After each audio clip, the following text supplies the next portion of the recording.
네, 안녕하세요, 연구원님. 안녕하십니까. 네, 우리 지난번에 5월 달인가에 여기 와서 한번 비료에 대한 정보, 상식을 자세하게 전달해 주셔가지고 많은 분들이 굉장히 도움이 됐다는 소리를 들었습니다. 감사합니다. 오늘은 이제 각 작물별로 내년 농사를 대비하기 위해서, 내년 또 농사를 더 잘 짓기 위해서 어떻게 비료를 사용하고 또 영양제를 사용하면 풍작을 할 수 있을지에 대한 정보를 한번 여쭤보도록 하겠습니다. 오늘도 좋은 정보 제공 부탁드립니다. 예. 오늘 제가 가진 지식을 잘 이해하실 수 있도록 쉽고 재미있게 말씀드리도록 노력하겠습니다. 저는 식물생명과학과를 졸업해서 조비라는 비료 기업에 들어와서 농민분들을 도와드릴 기회를 얻었습니다. 조비 회사에 와서는 지금 하고 있는 일, 맡은 일은 어떤 건가요? 저는 이곳 조비에서 농민분들이 많이 쓰고 계시는 이제 비료들을 연구하고 또 개발하고 또 새로운 물질들을 찾아내고 또 이들이 어떻게 농업에 적용될 때 가장 효율적으로 효과를 발휘할 수 있는가, 이것들을 주로 연구하고 있고요. 또한 요즘 이제 트렌드가 되고 있는 친환경 자재, 미생물 제품 등에 관해서도 연구를 진행하고 있습니다. 자, 제일 먼저 우리 가장 또 많은 분들이 농사를 짓고 있는 작물인 고추에 대해서, 고추 내년도 풍작을 이루기 위해서 우리 퇴비, 그다음에 비료, 밑거름, 묵거름, 영양제 이런 거를 어떻게 사용하면 될지 한번 말씀을 좀 해주시겠어요? 고추의 시비 방법은 크게 석회 질소를 시비하는 1단계, 밑거름을 시비하는 2단계, 그리고 웃거름을 시비하는 3단계로 말씀을 드릴 수 있습니다. 네, 가장 쉽게 말씀을 드리면은 퇴비와 석회질 비료는 정식하기 한 달 전에 석회는 100kg에서 200kg을, 그리고 퇴비는 3000kg을 각각 300평에 넓게 골고루 시비하셔서 토양에 혼화 처리를 해주시면 됩니다. 고추는 밑거름을 이제 정식하기 7일에서 10일, 그러니까 대략 일주일쯤 전에 밑거름을 시비하게 됩니다. 고추의 밑거름 시비 기준량은 300평당 질소 10, 인산 12, 칼리 9로 말씀을 드릴 수 있겠습니다. 예, 이 함량에 맞추어서 밑거름을 시비를 하신 후에 그리고 일항을 제조해 주시면 되겠습니다. 또한 추비의 경우에는 고추는 통상적으로 추비를 3번에서 4번 정도 실시를 해줍니다. 고추의 추비량은, 고추는 추비할 때 인산질은 추비를 할 필요가 없습니다. 왜냐하면 기비를 통해서 이미 인산이 충분히 공급된 상태이기 때문에 질소, 가리를 300평당 각각 3kg, 2kg씩 3번 추비를 실시해 주시면 되겠습니다. 추비 간격은 각각 한 달 간격으로 실시를 해주시면 됩니다. 자, 그러면은 고추 정식이 보통 5월 초에들 많이 하거든요. 네, 5월 초에 많이 하니까 아까 말씀하신 대로면 밑거름은 10일 전에 4월 한 20일 마지막 주 정도 되는 4월 20일경쯤에 하고, 그 다음에 정식을 5월 초에 하면 추비는 한 달 간격이라고 했으니까 6월 초 정도, 7월 초 정도, 요 정도에 하면 된다는 건가요? 예, 맞습니다. 다만 이는 아주 교과서적인 내용을 전달 드린 거고요. 올해도 그렇지만 우리나라의 기후가 점점 예측할 수 없게 변하고 있습니다. 따라서 비가 많이 오거나 온도가 크게 떨어지거나 하는 이상기후들이 찾아온다면은 추비 시기를 조금 더 당기거나 아니면은 조금 늦추는 등의 조정을 실시할 수 있습니다. 제가 제일 처음에 비료는 크게 3단계로 나누어서 시비를 한다고 말씀드렸습니다. 그런데 사용 방법도 3단계가 다 다릅니다. 첫 번째, 석회와 퇴비의 경우에는 농사 짓고자 하는 포장 전체에 골고루 뿌려서 로타리 쳐준다고 하죠. 토양 혼화 처리를 충분히 해주셔야 되고요. 그리고 밑거름의 경우에는 전체에 치는 게 아니라 내가 일항을 만들고자 하는 구역, 즉 식물을 심고자 하는 구역에 일직선으로 쭉 쳐주는 것이 가장 좋습니다. 일직선으로 쳐준 다음에 그 비료선을 따라서 이제 일항을 제조해 주게 되는 것이죠.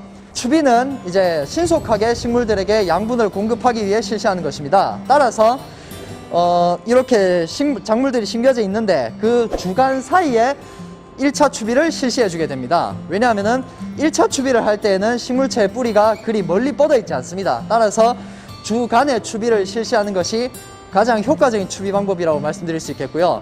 이따 자료 화면 보여드리겠지만 예를 들어서 고추에 추비를 줄 때 저희가 지금 새롭게 나온 그 고용 비료가 있잖아요. 하나씩 돼 있는 2g짜리. 예, 그렇습니다. 그거를 이렇게 양쪽에 제식거리에 삼각형을 그려가지고 여기에 구멍을 내서 하나씩 딱 넣어주면은 괜찮을 걸까요? 저희가 판매하고 있는 일반 비료들은 입상질로 되어 있어서 무게가 얼마나 나가는지 또 뭐 이렇게 얼마나 넣어야 되는지 이런 것들이 헷갈릴 수가 있습니다. 따라서 이렇게 하나 나와 있는 비료들을 사용하게 된다면은 훨씬 더 편하고 정확한 양의 추비를 실시하실 수 있습니다. 고추에서 비료 NPK가 부족할 경우에는 어떤 그 증상이 나타나나요? 먼저 질소질부터 말씀을 드리자면은 질소질은 누가 뭐라고 해도 식물이 성장하고 열매를 맺는데 가장 큰 역할을 하는 비료입니다. 따라서 질소질이 부족하다면은 줄기가 크지 못하고 잎의 색깔이 옅어지고 또 어떤 연면적이라고 하는 그런 잎의 면적이 줄어들기 때문에 광합성을 제대로 진행하지 못합니다. 따라서 식물체 내에 영양분이 쌓이지 못하고 이는 개화불량, 착과불량, 또 고추의 색깔이 맺히는 착색불량 등으로 이어질 수 있습니다. 또한 인산질과 카리질이 부족할 경우에는 식물체는 컸는데 꽃을 피우고 열매를 맺을 수 있는 힘을 갖지 못합니다. 따라서 인산질과 카리질이 부족하다면 착과가 불량해지고 착색이 불량해지고 따라서 품질과 수량이 크게 떨어진다고 말씀드릴 수 있습니다. 그러면 1차, 2차, 3차 추비라고 했는데 그 중간중간에도 이 한 달 간격으로 준 추비 이외에 뭔가 영양제라든가 작물을 잘 생육하기 위해서 줄 수 있는 것들이 있죠? 네, 여러 가지 종류들이 있습니다. 연면 시비와 관주 처리 등으로 공급하는 비료를 말씀하시는 것 같은데요. 우리 사람도 성장 단계에 따라서 영양분이 많이 필요해지는 시기가 있듯이 식물들도 마찬가지로 생육 단계별로 영양분의 요구도가 크게 높아질 때가 있습니다. 그때를 기점으로 추비를 실시해 주게 되는데 그 정도로 영분이 충분하냐? 그렇지 않습니다. 식물들도 동물들과 마찬가지로 어떤 생존하고 살아가는데 주기적으로 양분을 소모해 주기 때문에 관주, 연면시비 등으로 양분을 이제 공급을 해줘야 됩니다. 생육 전반기에 사용할 수 있는 질소, 인산, 가리가 모두 함유된 비료, 착과기에 사용할 수 있는 인산질과 가리질이 함유된 비료, 그 지상부와 열매 생육을 동시에 꾀할 수 있는 질소와 카리질이 함유되어 있는 비료 등 다양한 종류의 비료들이 구비되어 있습니다. 비료의 성분은 대부분 수용성입니다. 그렇기 때문에 물이 토양 속에 존재하지 않는다면 그 비료들을 공급하는 것이 의미가 크게 퇴색되게 됩니다. 따라서 수분이 있는 상태에서 또는 시비를 한 다음에 반드시 수분을 공급을 해줘야 식물들이 사용할 수 있는 형태로 전환이 됩니다. 그래서 수분 공급이 중요하다고 말씀드린 거고요. 하지만 토양 위에 비료를 그냥 뿌리고 그대로 방치할 경우에는 대부분의 토양 그 비료 성분들이 다들 기체 상태로 변해서 휘산되어 버리거나 또는 물에 녹아서 밑으로 다 빠져버립니다. 식물이 이용할 수 없는 형태로요. 그렇기 때문에 추비를 하시기 전에 반드시 구멍을 파고 그 구멍 속에 비료를 주거나 아니면은 비료를 뿌리신 후에 반드시 흙을 덮어주셔야 된다고 말씀드리고 싶습니다. 특히 이제 올해 날씨 같은 경우는 5월, 6월에 비가 많이 내리고 장마가 마른 장마로 해서 7, 8월 달에 비가 거의 안 왔어요. 그래가지고 굉장히 폭염이 심했고 그런데 아까 말씀해 주신 걸로 보면은 추비를 6, 7, 8월 달 1, 2, 3차를 좀 줘야 되는데 7, 8월이 그럴 날씨일 때에는 아까 말씀해 주셨던 영양제를 그 연면 시비로 주는 것이 더 효과적이지 않을까라는 생각이 있는데 어떻게 보시나요? 이상기후, 폭염 등과 같은 이제 날씨가 왔을 경우에는 함부로 NPK를 추비하시기가 굉장히 좀 조심스러우실 겁니다. 이럴 때 이제 살펴볼 수 있는 게 영양제라든가 아미노산제, 발균제와 같은 제품들입니다.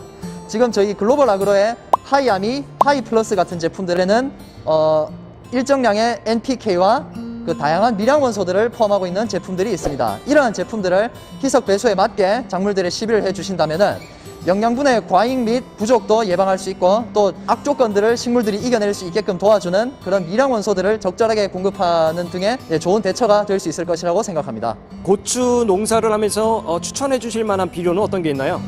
완효성 비료를 사용하시는 농가일 경우에는 저희는 단 한 번 OK라는 원해용 완효성 비료를 추천드리고 싶습니다. 질소, 인산, 가리가 13, 7, 8로 배분이 되어 있어 다양한 종류의 원예 작물들에 이제 적합한 양분 함량을 보유하고 있습니다.